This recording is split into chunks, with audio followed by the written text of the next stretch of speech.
അമ്മ അച്ഛനും എന്തെങ്കിലും നിങ്ങളോട് പറഞ്ഞോ? നിങ്ങളുടെ അമ്മ അച്ഛനാ? ആ, എൻ്റെ അമ്മേനെ ഞാൻ കുളിക്കുമായിരുന്നു.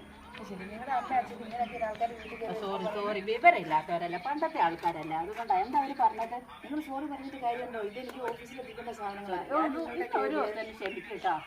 ഞാൻ അവരോട് കുളിക്കാൻ പോകുമെന്ന് പറഞ്ഞായിരുന്നു. ആരെങ്കിലും വന്നിട്ടുണ്ടോ ശ്രദ്ധിക്കണമെന്ന് പറഞ്ഞ രണ്ടുപേരും കൂടെ അകത്തേറി ഇരിക്കുന്നുണ്ടായിരുന്നു. പിന്നെ എന്താ സൗണ്ട് കേട്ടിട്ട് ഞാൻ വീട്ടിൽ വന്നിട്ടുണ്ട്. എന്തൊക്കെയായാലും ഇങ്ങനെയൊക്കെയാണോ സംസാരിക്കുന്ന ഒരാൾ വീട്ടിൽ വന്ന് കയറുമ്പോൾ ജസ്റ്റ് എന്തിനാ വന്നേന്ന് അറിഞ്ഞിട്ട് വേണ്ടേ? നിങ്ങൾ കേബിളിൻ്റെ ആളല്ലായിരുന്നോ? ഇത് രാവിലെ ഉച്ചയ്ക്ക് അമ്മേൻ്റെ അടുത്ത് പറഞ്ഞു, അമ്മ കേബിളിൻ്റെ ആൾക്കാർ വരും. ഇതൊക്കെ ഞാനിതൊക്കെ ഓഫീസിലെന്ന് പറഞ്ഞാലുണ്ടല്ലോ. സോറി, അയ്യോ നിങ്ങൾ പറയരുത് കേട്ടോ. Sorry madam. ശരി, അവരത് അവസ്ഥ കയറിപ്പോയി. പിന്നെ വരാം. ശരി, ബൈ. അമ്മേ തിരിച്ചോളാം.